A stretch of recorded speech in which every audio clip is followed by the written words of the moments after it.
अभी हम close passage पढ़ाने जा रहे हैं, यानी ये एसएससी का प्रीवियस ईयर में पूछा गया है ना। कभी एमटीएस में मिलेगा तो कभी सीएचएल। क्लोज पैसेज तो सब में होता है, सीजीएल में भी होता है, सीएचएसएल में भी और एमटीएस में।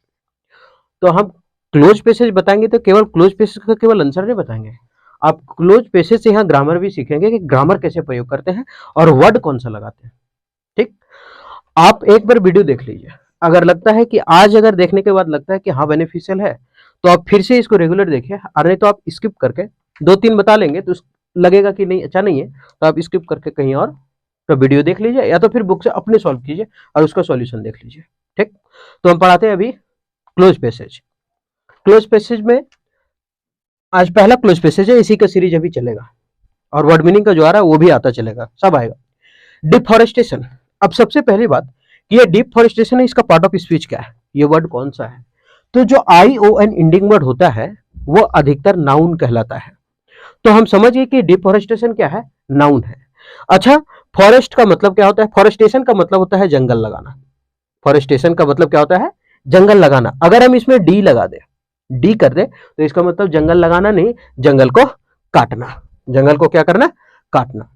तो फॉरेस्टेशन मतलब जंगल लगाना और डिफॉरेस्टेशन मतलब जंगल काटना। नहीं याद होता है, ऐसे याद रखते हैं। फॉरेस्ट का मतलब जंगल, डिफॉरेस्ट मतलब जंगल हटा रहे हैं। जंगल हटेगा कैसे, तो काट देने से। तो डिफॉरेस्टेशन का मतलब जंगल की कटाई करना। तो पहला तो समझ में आ गया कि ION इंडिंग वर्ड है तो ये नाउन है, और डिफॉरेस्टेशन का मतलब होता है जंगलों की कटाई करना। इन है, ये प्रीपोजिशन है। याद रखिएगा कि जब भी प्रीपोजिशन आए, प्रीपोजिशन क्या होता है, इन, ओवर, बहुत सारा प्रीपोजिशन, इन है, ओवर है, टू, लेकिन टू कोई इडियम फ्रेज के साथ होना चाहिए, कोई वर्ब एडजेक्टिव के साथ होना चाहिए तब। ठीक, तो जितना भी प्रोनाउन आता है विदाउट ये सब, उसके बाद अगर वर्ब आ गया तो इसका मतलब यह है कि वो फोर में आएगा। तो प्रीपोजिशन के बाद जो वर्ब आएगा वो हमेशा क्या आएगा, वर्ब का फोर फॉर्म यानी ING लगेगा। ठीक, आगे। तो डिफॉरेस्टेशन इन ट्रॉपिकल रीजन। अब ये ट्रॉपिकल रीजन का मतलब होता है उष्णकटिबंधीय क्षेत्र, उष्णकटिबंधीय क्षेत्र। तो डिफॉरेस्टेशन इन ट्रॉपिकल रीजन मतलब जंगलों की कटाई, वनों की कटाई उष्णकटिबंधीय क्षेत्र में, इनका मतलब में। तो वनों की कटाई कहां पर, उष्णकटिबंधीय क्षेत्र में। कैन। अब कैन क्या है, तो कैन एक मॉडल है। कैन क्या है, मॉडल। अब मॉडल के बाद हम लोग जो प्रयोग करते हैं वो होता है वर्ब का पहला फॉर्म। मॉडल के बाद कौन सा फॉर्म आता है, पहला फॉर्म। और हमको मॉडल के बाद भरना है पहला फॉर्म। तो पहला मीनिंग समझ लेते हैं कि डिफॉरेस्टेशन इन ट्रॉपिकल रीजन्स, जंगलों की कटाई उष्णकटिबंधीय क्षेत्र में सकता है। The way water vapour, water vapour का मतलब होता है जलवाष्प, है ना। जलवाष्प इज प्रोड्यूस्ड, जो प्रोड्यूस किया जाता है over the canopy. Over the canopy का मतलब होता है ऊपर होना, छत्र छाया में होना, छतरी में होना। तो छतरी मतलब ऊपर जो जलवाष्प के कारण जो हो सकता है उसके बारे में ये बता रहे हैं कि क्या होगा। तो सबसे पहले पहला ऑप्शन छांट के देखते हैं, भरते हैं कि क्या होगा। तो डिफॉरेस्टेशन इन ट्रॉपिकल रीजन्स, जंगलों की कटाई उष्णकटिबंधीय क्षेत्र में। कैन, अब कैन है मॉडल, तो मॉडल के बाद आता है वर्ब। तो हमको सबसे पहले पहला ऑप्शन ये जो चारों है उसमें से छांटना है कि वर्ब कौन सा है। सबसे पहले कि ये अटैक है, तो सबसे पहले ये अटैक तो होगा नहीं, अटैक होगा कि नहीं, ये भी तो वर्ब ही है। लेकिन रीजन ट्रॉपिकल, ये जो उष्णकटिबंधीय क्षेत्र में कोई आक्रमण कैसे कर सकता है, अटैक कैसे कर सकता है, तो ये ऑप्शन पहला खत्म हो गया। होल्ड का मतलब होता है कोई चीज को थाम के रखना।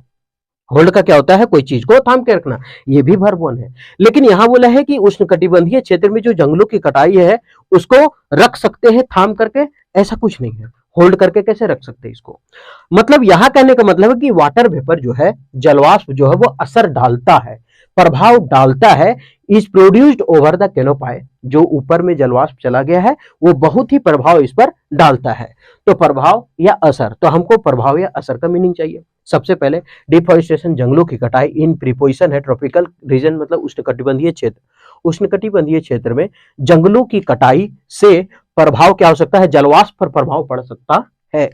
वाटर वेपर मतलब जलवाष्प, जलवाष्प से प्रभाव पड़ सकता है। अब ये दोनों ऑप्शन तो खत्म हो चुका, अब बचा मेरे पास अफेक्ट और इफेक्ट, क्योंकि इफेक्ट मतलब भी प्रभाव होता है और अफेक्ट मतलब भी होता है। लेकिन याद रखिएगा कि एक वर्ब है इसमें, एक नाउन है। तो ये मेरा है वर्ब और ये है मेरा नाउन। याद कैसे रखेगा, तो ऐसे याद रखते हैं, ई वाला नाउन है, कोई पूछेगा कौन वाला नाउन है, ई वाला नाउन है। कौन वाला नाउन है? ई वाला नाउन है। कौन नाउन है रे? तो यार ई वाला नाउन है यार। तो ई वाला क्या है? ई जे से जो स्टार्ट है वो नाउन है। तो ये नाउन है। बचा मेरे पास वर्ब अफेक्ट। अब मेरे पास मॉडल क्या है? कैन। और हम अभी बताएं कि मॉडल के बाद क्या आता है? वर्ब, वो भी पहला फॉर्म। तो ये ऑप्शन खत्म, ये ऑप्शन, और ये तो नाउन है। मॉडल के बाद नाउन देंगे नहीं, तो बचा क्या? अफेक्ट। तो अफेक्ट डालेंगे। तो ट्रॉपिकल यानी उष्णकटिबंधीय क्षेत्र में जंगलों की कटाई से अफेक्ट, यानी यहां हो जाएगा अफेक्ट।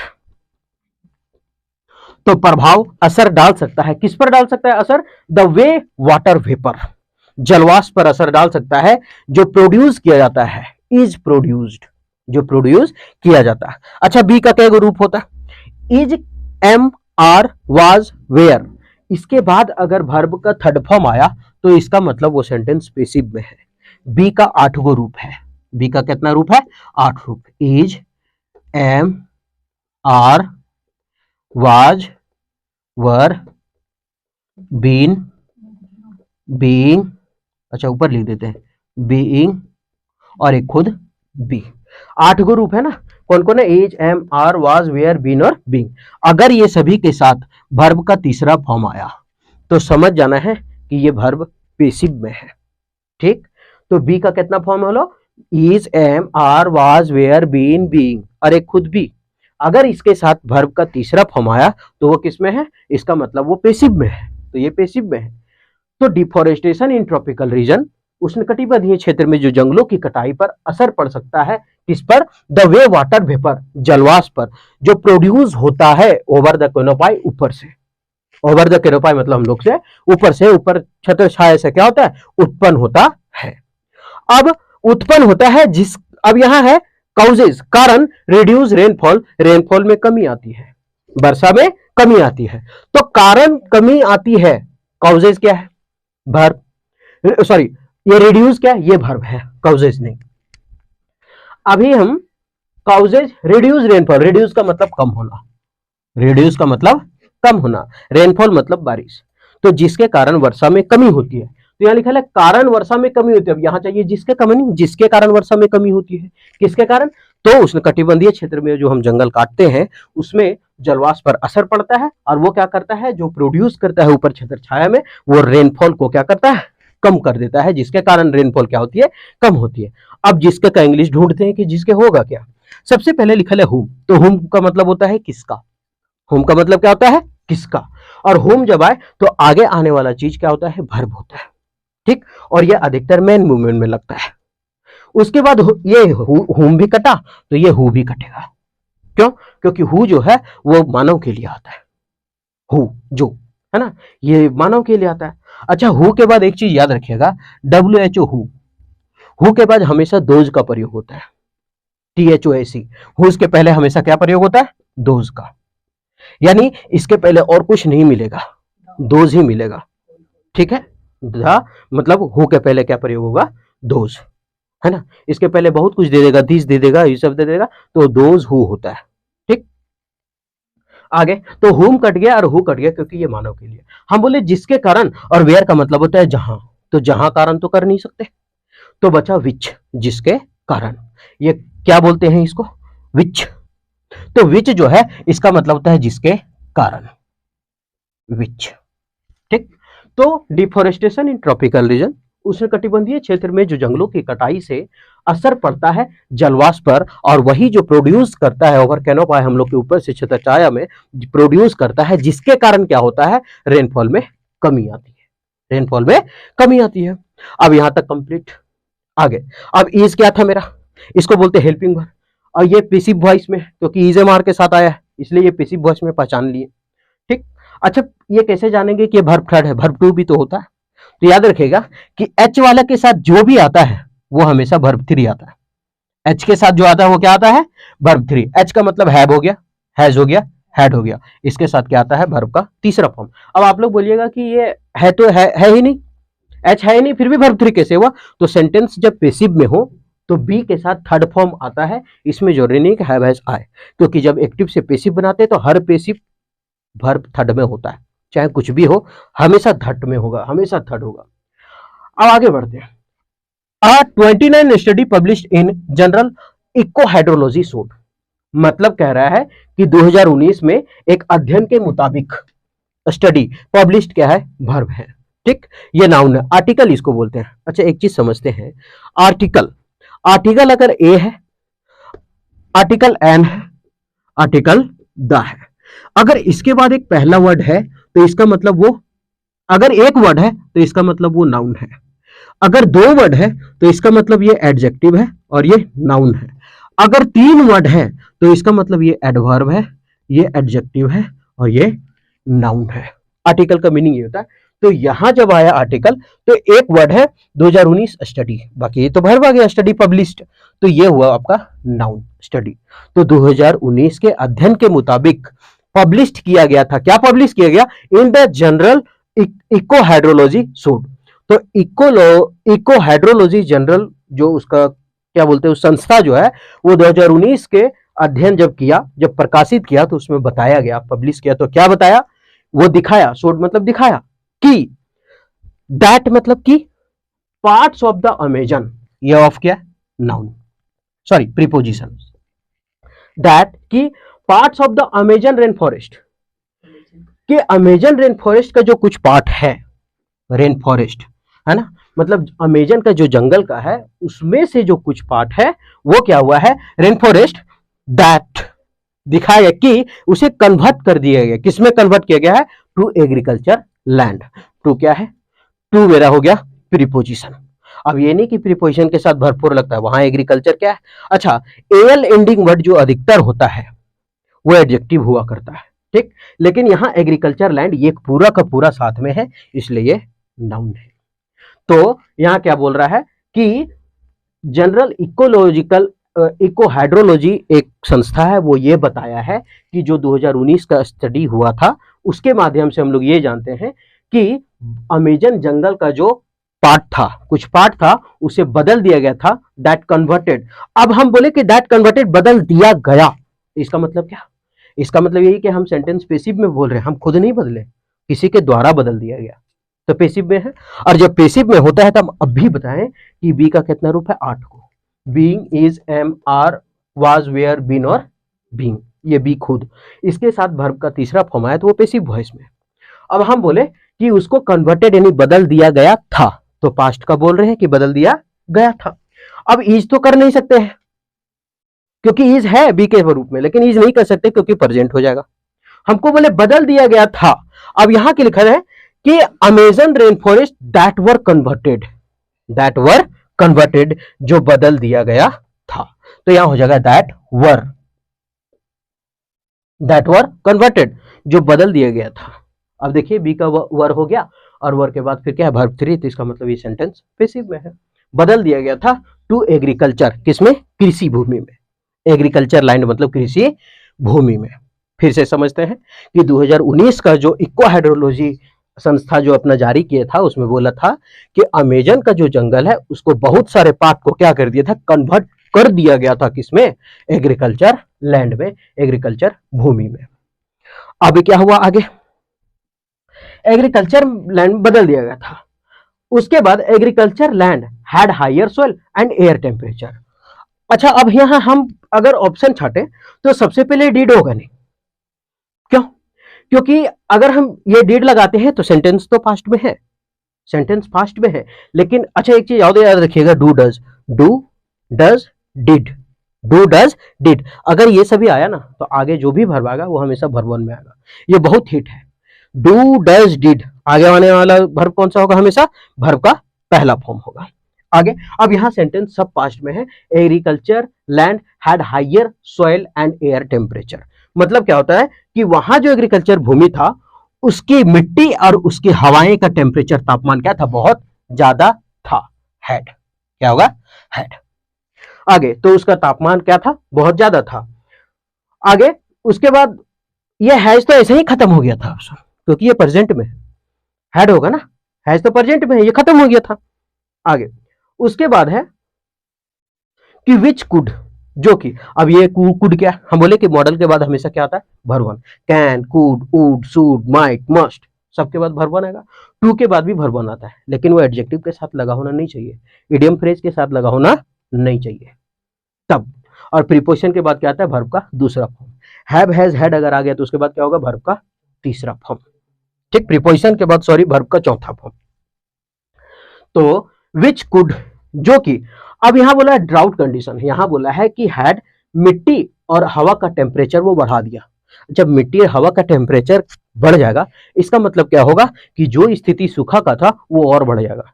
मतलब स्थिति एक तो खराब था ही और खराब हो जाना, स्थिति खराब है और खराब हो जाना, क्या स्थिति प्यूरिफाई होगा? नहीं।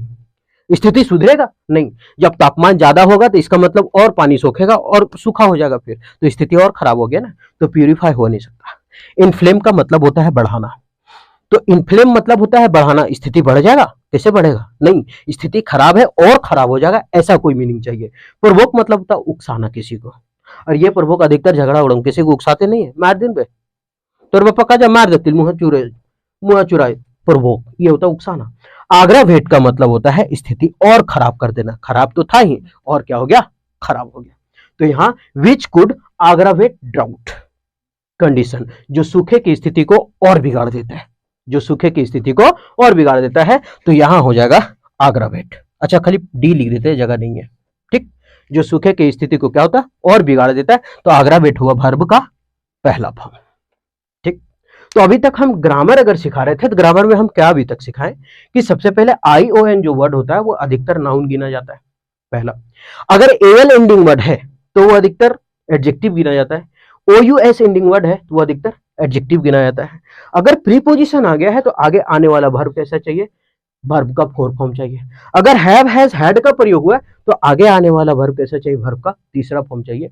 अगर बी का किसी भी रूप हो, be, is, am, are, was, were और बिन और खुद बी, 8 गो हो गया, ये 8 के रूप के साथ अगर वर्ब 3 आया हो तो वो सेंटेंस किसमें, पेसिव में है। ठीक, उसके बाद और क्या बताए, और बताए कि मॉडल के साथ जो हमेशा आएगा वो क्या होगा, वर्ब 1 होगा।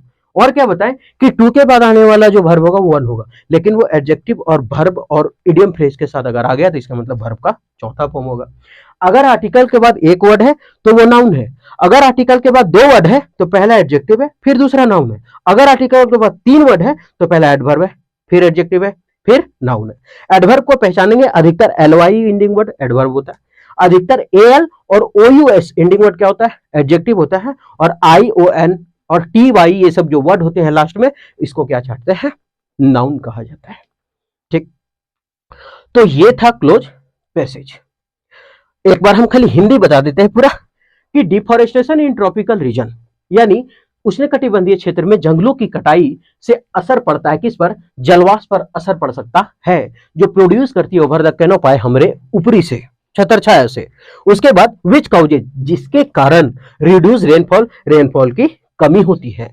2019 स्टडी पब्लिश, 2019 के स्टडी पब्लिश के अनुसार जो जनरल इको हाइड्रोलॉजी जो निकाला था अपना पत्रिका, उसमें ये बोला है, उसमें ये दिखाया गया है, सोड मतलब दिखाया, वर्ब 2। अच्छा एक चीज और, सोड मतलब दिखाया, काम अगर आज के पहले हुआ है तो वर्ब का दूसरा फॉर्म, अगर काम आज हुआ है तो इसका मतलब हैव हैज प्लस वर्ब 3 का form. It is time, it is no time, it is high time, it is right time, it is low time, it is no time, ये सभी अगर प्रयोग हो तो आगे आने वाला वर्ब का दूसरा फॉर्म होता है। ठीक, आगे तो आज के पहले था कि दिखाया, पास्ट का है। आगे that parts of the Amazon, जो अमेजन जंगल का जो कुछ पार्ट था, रेन फॉरेस्ट का, जंगलों का, दैट वर कन्वर्ट, जो बदल दिया गया, तो हम मेरे द्वारा नहीं बदला गया, बदल दिया गया, तो बी का रूप आया वर और उसके साथ आया वर्ब 3, तो ये पैसिव में हो गया, बदल दिया गया। और टू एग्रीकल्चर, किस में बदल दिया गया, टू एग्रीकल्चर लैंड, मतलब एक कृषि भूमि में बदल दिया गया। अब क्या हुआ, तो agriculture land had higher soil, जिसकी जो मिट्टी है और एयर है, टेम्परेचर हायर हो गया, और जब मिट्टी और हवा का जब टेम्परेचर हाई हुआ तो पानी सोख देगा, और जब पानी सोखेगा तो विच कुड, जिसके कारण क्या होगा, टेम्परेचर विच कुड अग्रावेट, जो क्या कर सकता है, अग्रावेट, स्थिति को और खराब कर सकता था, ड्राउट कंडीशन, सूखे की स्थिति को और क्या कर सकता था, वो बढ़ा देता था। ठीक, तो अभी हम एक छोटा सा, अभी जैसे भी लिखा हुआ है, लेकिन अभी मेरे पास कुछ साधन है नहीं तो हम ऐसे ही बता रहे हैं। अगर आपको लगता है कि हाँ सीखने के लिए बहुत कुछ मिला तो ठीक है, आप इस वीडियो में रेगुलर रह सकते हैं। अगर लगा कि नहीं इंग्लिश का कुछ अच्छा नहीं है या फिर कुछ खराब है तो आप स्किप करके आप किसी और का वीडियो देख सकते हैं जहां ग्रामर अच्छा सीख सकते हैं। ठीक है। अभी हम जितना जितना अभी हम ग्रामर बोले, आप एक बार ग्रामर को फिर से दोबारा सुनिए, उसके बाद याद हो जाएगा। आप देखिएगा जब एरर बना रहे होंगे ना, तो अभी जो बोले 100% है, उससे कहीं ना कहीं मिलता रहेगा। अरे ऐसा हम हर बार बोलते चलेंगे, ठीक है। तो फिर मिलते हैं नेक्स्ट वीडियो में।